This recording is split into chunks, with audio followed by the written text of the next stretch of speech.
கொண்டிருக்கின்றோம். ஆனா இன்னைக்கு திமுகவை பாத்தீங்கன்னா இந்த கோயிலுக்கு வெளியே ஒரு தேங்காய் உடைச்சீங்கன்னா எப்படி சிதறுமோ அது போல திமுகவுடைய கூட்டணி சிதறி கிடக்குது.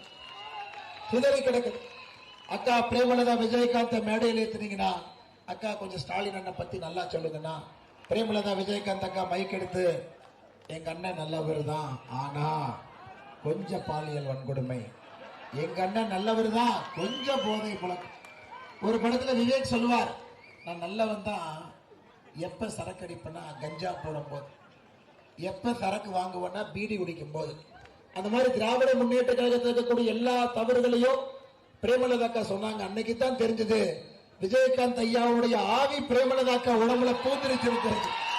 விஜயகாந்த் ஐயாவுடைய ஆவி பிரேமலதாக்கா உடம்புல பூந்து சேலத்துல சொன்ன பிறகு முதலமைச்சர் சொல்லிட்டாரு, நான் இன்னை மேடைக்கு வரல, அப்படியே வாக்கிங் போயிட்டு டீயை குடிச்சுக்கிட்டு அப்படியே நான் பிரச்சாரம் பண்ணிட்டு 21ஆம் தேதி 5 மணி வரைக்கும் அப்படியே முடிச்சேன். அடுத்த நேரத்தில் காங்கிரஸ் ராகுல் காந்தி வந்தார்.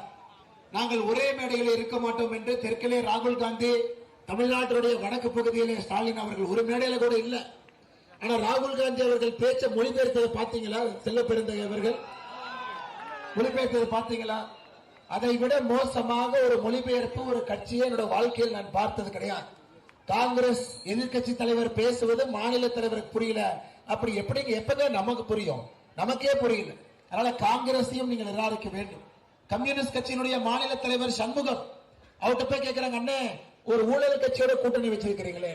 அதுக்கு சண்முகம் சொல்றாரு, தம்பி அதெல்லாம் நீ பேசக்கூடாது, பாஜக உள்ள வரக்கூடாதுன்னு தான் கூட்டணி வச்சிருக்கோம், ஆனா திமுக பண்ற ஊழலுக்கு நாங்கள் பொறுப்பேற்க மாட்டோம்.